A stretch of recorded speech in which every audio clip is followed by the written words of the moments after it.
ఎంతోమంది పేద కుటుంబాల్లో వెలుగు నింపాలని టీమ్ హెల్పింగ్ హ్యాండ్స్ ఏర్పాటు చేసి దాదాపు 4 సంవత్సరాలు పూర్తి చేసుకొని 5వ సంవత్సరంలో అడుగు పెడుతున్న నేపథ్యంలో ప్రస్తుతం అయితే ఇక్కడ చారిటీ ద్వారా కొంత సేవా కార్యక్రమాలు చేయబోతున్నారు. దీనికి సంబంధించి THS founder DECD Ranjith Kumar sir ప్రస్తుతం మనతో ఉన్నారు. సార్ని అడిగి తెలుసుకుందాం అసలు టీహెచ్ఎస్ దేనికోసం ఏర్పాటు చేశాడు, అసలు టీహెచ్ఎస్ ఏర్పాటు చేసి ఎన్ని సంవత్సరాలు అవుతుంది, ఎలాంటి కార్యక్రమాలు చేస్తున్నారు అనే విషయాన్ని తెలుసుకునే ప్రయత్నం చేద్దాం. సార్ నమస్తే. Thank you sir. సార్ యాక్చువల్గా టీహెచ్ఎస్ ఎప్పుడు ఏర్పాటు చేశారు, అసలు టీహెచ్ఎస్ ఏర్పాటు చేయడానికి గల కారణాలు ఏంటి? ఎస్, మొదటి Vidyasagar thank you so much అండి. నా పేరు రంజిత్ అండి, శ్రీకాకుళం నుంచి వచ్చాను. సో నేను చిన్నప్పటి నుంచి కష్టాలు సమస్యలు బాధలు పడ్డాను. మా నాన్నగారు కర్లమిల్లో పనిచేసేవాళ్ళు. సో నాది కూడా నెక్స్ట్ జనరేషన్ నాకు వచ్చేసరికి కర్లమిల్లో పనిచేయడం జరిగింది. సో అమ్మ నేను చెల్లి మధ్యలో నాన్నగారు చనిపోవడం, ఇలాంటి సందర్భంలో చాలా కష్టాలు చాలా బాధలు పడుతున్న సందర్భంలో నాకు ఈ వెస్టేజ్ అనే ప్లాట్ఫామ్ 2013లో వచ్చింది. సో కర్లమిల్లో పనిచేస్తూ పార్ట్ టైమ్గా వెస్టేజ్ని స్టేకప్ చేసి 150 రూపాయలు జర్నీ తీసుకొని ఈరోజు మీ మధ్యలో 10 లక్షల పైన తీసుకుంటున్నాను. ఈరోజు సామ్రాజ్యం చూసుకుంటే 5 లక్షల మంది సామ్రాజ్యం తయారు చేసాం. 1,00,000 రూపాయలు తీసుకునే వాళ్ళని దగ్గర 83 మంది తయారు చేసాం. నేను కార్ తీసుకోవడం కాదు, నా టీంలో ఇప్పటివరకు 283 మంది కార్ తీసుకుని ట్రై చేసాం. బట్ టీమ్ హెల్పింగ్ అంటే ఎందుకు వచ్చామని మా పాయింట్కి వస్తే, ఒకప్పుడు రంజిత్ ఎవడైనా అన్నం పెడతాడా, ఎవడైనా ఏదైనా సాయం చేస్తాడని ఆశించే రంజిత్. సో టీమ్ హెల్పింగ్ అంటే పెట్టడం కారణం ఏంటంటే వాళ్ళు ఎవరికో అడగడం కాదు, నేను ఎందుకు చేయకూడదు, నా టీంలో ఎందుకు ఇలాంటి కార్యక్రమాలు చేయకూడదు అనే ఆలోచన ఒక 4 years బిఫోర్ స్టార్ట్ చేశాను. కోవిడ్ టైంలో ఆ రోజు చాలామందికి ఆర్థికంగా ఇబ్బందులు పడుతున్న టైంలో విద్య అనేది మెయిన్ ఇంపార్టెంట్ అనే ఉద్దేశంతో టీమ్ హెల్పింగ్ అనేది స్థాపించాం. సో దానికి వీళ్ళందరూ ఇక్కడ సపోర్ట్ చేశారు. సో అంచెలంచెలుగా టీమ్ హెల్పింగ్ అనేది నాట్ ఓన్లీ ఎడ్యుకేషన్ అని కాకుండా ప్రతి సంవత్సరం కూడా మాకు తోచినట్టు టీం అందరి సపోర్ట్తో ఫుడ్డింగ్ కానీ పిల్లల చదువుల కోసం కానీ ఇంకా చాలా కార్యక్రమాలు చేస్తున్నాం. సో ఈ సంవత్సరం 4 సంవత్సరాలు కంప్లీట్ చేసుకుని 5వ సంవత్సరం వచ్చాం. ఈ సంవత్సరంలో మనం ఏం చేస్తున్నామంటే ఆంధ్రాలో 4 ఏరియాలు సెలెక్ట్ చేసుకున్నాం, తెలంగాణలో 4 ఏరియాలు సెలెక్ట్ చేసుకున్నాం. ఈరోజు వరంగల్ స్టార్ట్ అయింది, కరీంనగర్, సిద్దిపేట, హైదరాబాద్ 4 ఏరియాస్లో మనం ఎంచుకొని ఈరోజు మనం ఇక్కడికి వచ్చాం. మదర్ తెరెసా చారిటబుల్ ట్రస్ట్లో ఫిజికల్ రిలేటెడ్ పర్సన్స్, సో వాళ్ళకి అసలు ఏమీ తెలియని పరిస్థితి, అలాంటి వాళ్ళకి మనం క్లాతింగ్ కానీ ఫుడ్డింగ్ కానీ ఇవన్నీ చేస్తున్నాం. రాబోయే రోజులు ఇంకా చాలా కార్యక్రమం చేయాలి. అదే రకంగా కరీంనగర్ చేస్తున్నాం, సిద్దిపేట చేస్తున్నాం, హైదరాబాద్ చేస్తున్నాం. ఇప్పుడు ఇందాక మాట్లాడుకున్నాం హరికృష్ణ గారితో, నర్సంపేట కూడా మనం ప్లాన్ చేస్తున్నాం. అదే రకంగా ఆంధ్రాలో 4 ఏరియాస్, శ్రీకాకుళం కంప్లీట్ చేసాం, విజయనగరం కంప్లీట్ చేసాం. సో నెక్స్ట్ చాలా ఏరియాస్ ప్లాన్ చేస్తున్నాం. సో దీని లక్ష్యం ఒకటేనండి. సో చాలామంది నేనే కష్టాలు ఉన్నా, నేనే బాధలు ఉన్నా, నేనే సమస్యలు ఉన్నా అనుకుంటారు. కానీ ఇక్కడికి వస్తే తెలుస్తుంది వాళ్ళు పడే కష్టంతో పోలిస్తే మన కష్టం ఒకటి కాదు. సో నేను కోరుకున్నది ఏంటంటే మా టీమ్ హెల్పింగ్ హ్యాండ్లో ఎవరైతే నిజంగా సీరియస్గా ఉంటారో వాళ్ళకి ముందు 1,00,000 రూపాయలు ఇప్పిస్తూ వాళ్ళ ద్వారా నేను కోరుకున్నది ఏంటంటే సంవత్సరం మొత్తం కలిపితే నెలకు 1,00,000 రూపాయలు చెప్పిన 12 లక్షలు వస్తుంది. వస్తున్నప్పుడు ఒక్క 10,000 రూపాయలు తీసి ఇలాంటి ఒక ట్రస్ట్కి ఇవ్వాలి, చేయాలని అనేది నేను కోరుకున్నాను. రిటర్న్ నాకు ఏమీ అవసరం లేదు. అలాంటి వాళ్ళకి మనం ఒక ట్రస్ట్కి వెళ్ళి బర్త్డే పార్టీ లేకపోతే ఇంకోటి అకేషన్లో చేయాలి. సో ఇలాంటి వాళ్ళు మనం అందరూ చేయూతనిస్తేనే రేపు పొద్దున భవిష్యత్తు బాగుంటుంది అనే లక్ష్యంతో ప్లాన్ చేసామండి. సో దీనికి మీ అందరూ సపోర్ట్ ఇచ్చినందుకు మీ అందరూ కూడా ఎలాంటి బ్లెస్సింగ్స్ ఇవ్వాలి. డెఫినెట్గా రాబోయే రోజుల్లో హిస్టరీ క్రియేట్ చేస్తాం. మన వెస్టేజ్ మేనేజ్మెంట్ ఏదైతే ఉందో గౌతమ్ బాలి గారు, దీపక్ గారు, కన్వర్ గారు, మాలాంటి వ్యక్తులు ఇక్కడే మీరు చూడొచ్చు. లక్షలు తీసుకునే వాళ్ళు ఇక్కడే ఉన్నారు. సో హరికృష్ణ గారు కానీ, మూర్తి గారు కానీ, రజనీ గారు కానీ, చిరంజీవి సార్ కానీ, వెంకటేష్ గారు కానీ చాలామంది లీడర్స్ ఉన్నారు. ప్రతి ఒక్కరు ఉన్నారు. 1 lakh ఇక్కడే ఉన్నారు. సో రాబోయే రోజులు ఇంకా హిస్టరీ క్రియేట్ చేస్తాం. సో ఇలాంటి ఒక అవకాశం ఇచ్చినందుకు భగవంతుడికి, మేనేజ్మెంట్కి, మీ అందరికీ thank you so much. Thank you Vidyasagar గారు. సార్ అంటే వెస్టీజ్ అనేది వెస్టీజ్లో ఏమేమి ప్రోడక్ట్స్ ఉంటాయి, అసలు నిజంగా కూడా వెస్టీజ్ అంటే చాలామందికి తెలియదు. ఇప్పటి వరకు భారతదేశంలో ఉన్న జనాభా దాదాపు ఉన్న సందర్భంలో అంత పెద్ద అంటే దాదాపు ఒక 12 దేశాలతో సమానంగా తీసుకోవచ్చు భారతదేశ జనాభా. అంత జనాభా ఉన్న క్రమంలో వెస్టీజ్ అనేది చాలా వరకు అంటే మారుమూల గ్రామాలకు వెళ్ళలేకపోయింది, చాలామందికి కూడా తెలియదు. సో వీటి గురించి అంటే దీని గురించి మీరు చెప్పేది ఏమన్నా ఉందా? ఎస్ మంచి క్వశ్చన్ అడిగారు సార్. ఫస్ట్ ఆఫ్ ఆల్ ఇదే sir, thank you so much sir. ఈరోజు భారతదేశం ఏదైతే ఉందో ప్రపంచంలో 40 దేశాలు కలిపితే ఒక భారతదేశం అవుతుంది. అంత పవర్ఫుల్ అయిన కంట్రీ ఈరోజు ఆర్థికంగా చితకబడింది ఉండదు.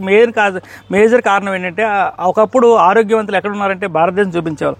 ఈరోజు అనారోగ్యం ఎక్కడ ఉందంటే ఆరోగ్య సమస్యలు ఎక్కడ ఉన్నాయంటే భారతదేశం చూపిస్తున్నారు. ఎందుకంటే ఏ హాస్పిటల్కి వెళ్ళా కూడా ఆరోగ్య సమస్యలతో కొట్టుమిట్టాడుతున్నారు. మన కంపెనీ గౌతమ్ బాలి గారి ఆలోచన ఏంటంటే ఫస్ట్ డబ్బులు కాదు ప్రయారిటీ, ఆరోగ్యం ఇవ్వాలి. మన కంపెనీ తాలూకా మెయిన్ మోటో హెల్త్ ఇవ్వాలి. ఓన్లీ హెల్త్ అంటే ఈరోజు సమస్య ఎలా వచ్చిందంటే ఆరోగ్యం అంటే రావడానికి ఇష్టపడలేదు. అదే నీకు డబ్బులు వస్తాయంటే డెఫినెట్గా ముందుకు వస్తున్నాను. మన కంపెనీ ఏం టైప్ చేసిందంటే ఎవరైతే ఆరోగ్యం గురించి ప్రచురిస్తారో చెబుతారో వాళ్ళకి ఆర్థికంగా సపోర్ట్ చేస్తారో ఉద్దేశంతో దీన్ని డైరెక్ట్ సెల్లింగ్లో తీసుకొచ్చిందండి. ఈ డైరెక్ట్ సెల్లింగ్లో ఎవరైతే ఒక వ్యక్తిని ఆరోగ్యాన్ని కాపాడతారో ఆ వ్యక్తికి ఆదాయాన్ని ఇప్పిస్తారో ఆ వ్యక్తి ధనవంతులు అవడానికి అవకాశం ఉంటుంది. సో ఇది వరల్డ్లోనే 1961లోనే అమెరికాలో స్టార్ట్ చేశారు డైరెక్ట్ సెల్లింగ్. బట్ అమెరికా వాళ్ళు ఈరోజు కుబేర్లు అయ్యారు. బట్ ఇండియాలో పేదరికం ఉంది. మన గౌతమ్ బాలి గారు 2004లో ఎవరైతే నమ్మి వస్తారో అలాంటి వాళ్ళ కోసం ఆరోగ్యం ఇస్తూ ఆదాయాన్ని ప్రమోట్ చేయడం చేస్తున్నారు. సో ఈరోజు మనం వెస్టేజ్ అనే కంపెనీ చూసుకుంటే గ్లోబల్గా 9 దేశాల్లో సూపర్గా రన్ అవుతుంది. దాంతోపాటు ఇండియాలో చూస్తే మన వెస్టేజ్ మీరు గూగుల్లోకి వెళ్ళి చెక్ చేయండి, 1,68,00,000 పర్ మంత్ తీసుకునే ఉన్నారు. ఏ రంగంలో కూడా 5,000, 10,000, 25,000, లక్ష తీసుకునే వాళ్ళు కూడా ఈరోజు చాలా దొరకడం కష్టమవుతుంది. కానీ మన డైరెక్ట్ సెల్లింగ్ ఇండస్ట్రీలో నెలకు ₹1,00,000 తీసుకునే వ్యక్తులు కూడా తయారవుతున్నారు. మీ కళ్ళ ముందు ఉన్నాను. ఒకప్పుడు కర్లమిల్లో కూలి పని చేసుకున్న రంజిత్కి ఈరోజు 10 లక్షలు సాధ్యమైంది. సో మరి ఎందుకు సాధ్యం అవుతుందంటే ఇక్కడ ఒకటేనండి, మన company pure herbal products, ayurvedic వస్తువుల్ని వాడమంటుంది, వాడిన దాన్ని 10 మంది ప్రమోట్ చేయమంటుంది. సార్ అంటే బయట ఒక ప్రపగండ ఉంది ఏంటంటే డబ్బులు కట్టించుకునే బిజినెస్ లేదా చైన్ బిజినెస్ లేకపోతే లింక్ సిస్టమ్ అని చెప్తా ఉన్నారు. సో వాళ్ళకి ఎలాంటి సమాధానం చెప్పబోతున్నారు? రైట్ క్వశ్చన్ అండి. ఈరోజు ఎలా వస్తుందంటే ఈరోజు వాళ్ళు అనేది క్వశ్చన్ తప్పు కాదు, ఇది exact right question. But companies బయట అలా ఉన్నాయి. సో వ్యవస్థలు ఎలా ఉన్నాయంటే ఒక మంచి వ్యవస్థ పుడితే 10 చెడ్డ వ్యవస్థలు పుడుతున్నాయి. సో ఆ 10 చెడ్డ వ్యవస్థల వల్ల ఏమవుతుందంటే దీనికి కూడా రిమార్క్ వస్తుంది. సో మనం ఎవరైతే ఈ సబ్జెక్ట్ మీదకి వచ్చి చెప్తున్నారో మీకు మీరు చెక్ చేసుకోండి, క్రాస్ ఎగ్జామ్ చేసుకోండి. ఇక్కడ మీరు ఎక్కడైనా ఫీజు పే చేస్తున్నారా, ₹1 అయినా మీరు కడుతున్నారా? మీరు ఏదైతే షాప్లో పర్చేస్ చేస్తున్నారో హెల్త్ గురించి కానీ, లేకపోతే సప్లిమెంట్స్ గురించి కానీ, లేకపోతే ఇంట్లో గ్రాసరీస్ కానీ, లేకపోతే ఫెర్టిలైజర్స్ కానీ, ఇంకోటి కానీ అక్కడ కొనేది ఇక్కడ మారుస్తున్నారు. సో ఇక్కడ మీరు అర్థం చేసుకోవాల్సిన మేజర్ పాయింట్ ఏంటంటే షాప్ని మారుస్తున్నారు అంతే తప్ప ఎక్కడ కూడా అప్లికేషన్ ఫ్రీ, ఇక్కడ జాయినింగ్ ఏమీ ఛార్జ్ చేయరు. ఇక్కడ మనకి ఛార్జ్ చేసేది ఒకటేనండి, మీరు సబ్జెక్ట్ నాలెడ్జ్ నేర్చుకోవడం కోసం కొంత అమౌంట్ అనేది పెట్టడం జరుగుతుంది. సో మీ విద్య కోసం అంటే ఇంకా మంచిగా డెవలప్ అవ్వాలంటే దానికోసం ఫీజు ఉంటుంది తప్ప ఇక్కడెక్కడ 1 పైసా ఛార్జ్ లేదు. రెండోది జాయినింగ్ అనేసరికి ఇక్కడ మనం అర్థం చేసుకుంటే ప్రపంచంలో ఏ వస్తువు అయినా ఒక కంపెనీ నుంచి కస్టమర్ దగ్గర చేరాలంటే మధ్యలో మిడిల్ మ్యాన్ వ్యవస్థ ఉంటుంది. సో ఆ మిడిల్ మ్యాన్ వ్యవస్థనే మనకి ఇస్తుంది కంపెనీ. సో దాన్ని మీరు చైన్ అంటారా లేకపోతే ఇంకోటి అంటారా అనేది ఒక వస్తువుని ఇంకో వ్యక్తికి తీసుకెళ్ళాలంటే కంపల్సరీ కావాలి. ఫర్ ఎగ్జాంపుల్ ఒక రైతు కష్టపడి పొలంలో పండిస్తే అది డైరెక్ట్గా కస్టమర్ దగ్గరికి వెళ్ళడానికి మధ్యవర్తులు ఉంటారు. సో అదే రకంగా మన కంపెనీలో కూడా ఎక్కడో ఢిల్లీలో గౌతమ్ బాల్ గారు తయారు చేస్తే ఎవరైతే ఆర్థికంగా ఎదగాలనుకుంటారో, ఎవరైతే ఆరోగ్యవంతులు అవుతారో వాళ్ళు తీసుకుంటారు, వాళ్ళ ద్వారా ప్రమోట్ చేస్తారు. ఇక్కడెక్కడ చైన్ కానీ ఇంకోటి కాదు. కానీ ఇంకోటి ఏంటంటే కొన్ని కంపెనీలో లెఫ్ట్ టు రైట్ ఉంటాయి. సో ఎవరైనా ఆగిపోతే అక్కడంతా కూడా కొలాప్స్ అయిపోతాయి. మన కంపెనీలో ఇది యూని లెవెల్. సో డైరెక్ట్ సెల్లింగ్ ఇండస్ట్రీలో 2 ఉంటాయి, binary and uni level. So చాలామంది ప్రాబ్లం ఏంటంటే కంపేర్ ఏం చేస్తారంటే బైనరీ చేస్తారు. బైనరీలో మీరు అర్థం చేసుకుంటే పైవాడికి డబ్బులు వస్తాయి, కింద వాడికి ఎక్కడ బైనరీ లెవెల్ రాదు. యూని లెవెల్ ఏంటంటే ఎవరు కష్టపడితే ఎవరు లీడర్షిప్ ఉంటే వాళ్ళకి డబ్బులు వస్తాయి. డెఫినెట్గా ఇది పెద్ద సబ్జెక్ట్ ఇది. సో దీనికోసం మీరు డైరెక్ట్ సెల్లింగ్ బెనిఫిట్స్ లాస్ అన్నీ కొడితే మీకు అన్నీ వస్తాయి. డెఫినెట్గా టీమ్ హెల్పింగ్ హ్యాండ్లో రంజిత్ ఛానల్ ఉంది, టీమ్ హెల్పింగ్ హ్యాండ్ ఛానల్. దాంట్లో మీరు క్లిక్ చేస్తే మీ అడిగిన క్వశ్చన్స్ అన్నిటి కూడా క్లియర్ కట్గా ఉంటుంది. సో డెఫినెట్గా రాబోయే రోజుల్లో మరొక విషయం సార్, క్వాలిటీ విషయానికి వస్తే సార్ గౌతమ్ బాలి గారు ఈ కంపెనీ స్థాపించినటువంటి గౌతమ్ బాలి గారు ఎక్కడ కూడా కాంప్రమైజ్ కారు. క్వాలిటీ ఏదైనా తక్కువ ఉంటే ఆ ప్రోడక్ట్ అంతా తీసుకెళ్ళి ఎంత ఖర్చు పెట్టామనేది కాదు, ఎంత క్వాలిటీగా ప్రజలకు ఇస్తాము.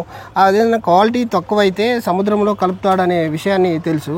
సో అది ఎంతవరకు నిజం సార్? ఎస్, సూపర్, మంచి క్వశ్చన్ అడిగారు, థ్యాంక్ యూ. ఈరోజు ఎక్కడ ఏ రంగంలో కూడా చూడండి, ఒక హిందుస్థాన్లో ఎవరైనా కాదు ఇంకోటి కానీ ఎక్కడ చూడండి, మీరు ఎంత కాస్ట్లీ పెట్టి కొన్నా కూడా అది ఒక్కసారి మీరు కస్టమర్ దగ్గరికి వెళ్ళిన తర్వాత మళ్ళీ రిఫండ్ తీసుకోడు. బట్ మన ప్రోడక్ట్ చిన్న ప్రోడక్ట్ ₹45 సోప్ అవ్వండి లేకపోతే ఇంకోటి అవ్వండి, దానిపైన క్లియర్ రాస్తాడు. ఒకవేళ మీకు నచ్చకపోతే వితిన్ 1 మంత్ మీరు వెనక్కి ఇచ్చేసి మీ అమౌంట్ మీరు తీసుకోవచ్చు. సో ఇక్కడ మీరు అర్థం చేసుకోవచ్చు అంటే ఈ కంపెనీ ఎక్కడ కూడా కాంప్రమైజ్ అవ్వట్లేదు. ఈరోజు రంజిత్ లాంటి వ్యక్తులు వీళ్ళందరికీ ల్యాక్స్ ఆఫ్ ఇన్కమ్ వస్తుందంటే మా టాలెంట్ మా స్కిల్స్ కాదండి, అక్కడ ప్రోడక్ట్ క్వాలిటీ. ఈరోజు భారతదేశం కాకుండా ప్రపంచంలో వెళ్ళింది. రేపు జూన్ 2వ తారీఖున మన కంపెనీ 21 సంవత్సరాలు గడుపుతుందంటే నెట్వర్క్ ఇండస్ట్రీలో ప్రపంచంలో 4 కంపెనీలు ఉన్నాయి, 20 సంవత్సరాలు దాటిన కంపెనీలు. దాంట్లో ఇండియాలో తీసుకుంటే ఫస్ట్ కంపెనీ మన వెస్టేజ్ కంపెనీ. సో మెయిన్గా ఇక్కడ క్వాలిటీకి రాజీ పడదు. సో ఎలాంటి ఏ సమస్య వచ్చినా కూడా 130 డేస్లో మన ప్రోడక్ట్ మనం రీబ్యాక్ చేసుకోవచ్చు. ఇంతవరకు ఎవరు రీబ్యాక్ ఇచ్చినా దాఖలా లేవు 21 సంవత్సరాలు. Okay sir. సో చూడొచ్చు, ఇదంతా 21 సంవత్సరాలు కంపెనీ స్థాపించి 21 సంవత్సరాలు అవుతుంది. సో ఇదంతా కూడా కంపెనీ క్వాలిటీ కోసమే చెప్తా ఉంది, ఎక్కడ కూడా కాంప్రమైజ్ లేదు. అయితే డబ్బే సంపాదించాలనుకుంటే దాదాపు వెస్టీజ్లో 4 కోట్ల మంది ఏదైతే మెంబర్స్ ఉన్నారో వాళ్ళ దగ్గర ₹1 కలిసి చేసిన 4,000 కోట్ల రూపాయలు సంస్థకు వస్తాయి. సో ఇదంతా కూడా ఎక్కడ కూడా డబ్బులు పెట్టేది లేదు, ఎవరిని కట్టించేది లేదు. సో ఏదైతే మీరు కొనుక్కుంటున్న వస్తువులు ఏదైతే ఉందో జస్ట్ షాప్ చేంజ్ చేస్తే మీ లైఫ్ బాగుపడుతుంది. అలాగే నా లైఫ్ కూడా బాగుపడ్డది. నేను ఒక కర్రల మిల్లులో పనిచేసుకునేటోని ఈరోజు ఈ స్థాయిలో ఉన్నాను. 2 రాష్ట్రాలలో నా టీం ఉంది. ఇంతమందికి లక్షలు ఇప్పిస్తున్నాను. కార్లు తీసుకోవడం జరుగుతుంది. వాళ్ళందరూ పేదరికంలో ఉన్న వాళ్ళు. ఇలాంటి వాళ్ళు ఇంకా సమాజంలో చాలామంది ఉన్నారు. వాళ్ళందరినీ కూడా వెలుగులోకి తీసుకురావాలి. వాళ్ళ జీవితాల్లో వెలుగులు నింపాలనే ఒకే ఒక లక్ష్యంతో టీమ్ హెల్పింగ్ హ్యాండ్స్ పనిచేస్తూ ఉంది. అదే సందర్భంలో 4 సంవత్సరాలు పూర్తి చేసుకొని 5వ సంవత్సరంలో అడుగు పెడుతున్న నేపథ్యంలో అటు ఆంధ్రాలో ఇటు తెలంగాణలో అక్కడ 4 ప్రదేశాలు ఇక్కడ 4 ప్రదేశాల్లో చారిటీ ద్వారా అనేక సేవా కార్యక్రమాలు చేస్తూ ఉన్నారు. ప్రస్తుతం అయితే ఈ విషయాలన్నీ కూడా పూర్తిగా మనకు సంబంధించి టీమ్ హెల్పింగ్ హ్యాండ్స్ ఎప్పటికప్పుడు అన్ని విషయాలు కూడా తన ఛానల్ ద్వారా ప్రజలకు కావచ్చు, ఏదైతే వెస్టీజ్ కంపెనీలో ఉన్నటువంటి మెంబర్స్ కావచ్చు తెలియపరుస్తూ ఉన్నాం ఎప్పటికప్పుడు అని చెప్పేసి రంజిత్ కుమార్ సార్ చెప్తా ఉన్నారు. Over to Hyderabad studio. Thank you.